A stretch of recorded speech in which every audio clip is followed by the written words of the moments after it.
Platner admitted that he exchanged sexually explicit texts with other women while married to his wife, Amy Gertner.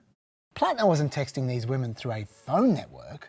He was using an app called Kik. This was his profile here. Look at that photo. Not a good start, especially given back in 2017, a little after Platner first joined Kik, Forbes magazine wrote about how Kik had an astonishing level of illegal content and how there was evidence of a vast number of child exploitation cases. In fact, at the time Platner was texting those women, about 70% of Kik's clientele were between the ages of 13 and 24. Platner was about 40. The people you were texting with, whatever that was, in whatever context they were adult women, you knew that, and it was consensual. Is that true?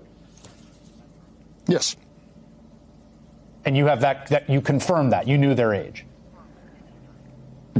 Yes. Oh, God. I mean, yeah. Yes, of course.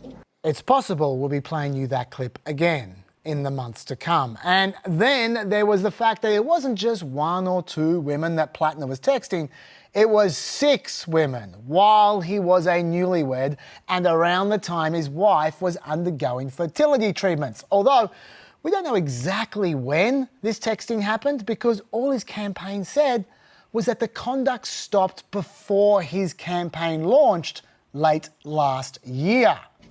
It stopped when it was happening. I mean, like it was Amy and I, it happened soon after we got married. And we dealt with it very, very early in our relationship.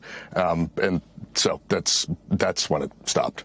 It's funny, don't you think, how Platner doesn't seem to want us to know exactly when he stopped texting those women. It's almost like the answer is quite recent.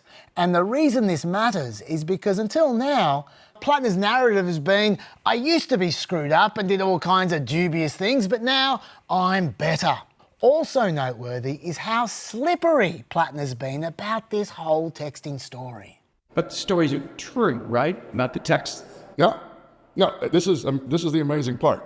The Wall Street Journal and the New York Times ran stories without any evidence besides the gossip from a former staffer. So are you confirming that the messages did not exist? I'm confirming that what Genevieve McDonald said in the New York Times is not true.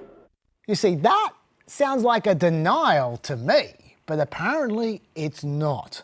Platner's campaign said, Graham isn't saying the texts to other women at the start of the marriage are not real. They are. He's frustrated by the sensationalisation of several private facts relayed by a former confidant journalist. Sure, that's what he's saying.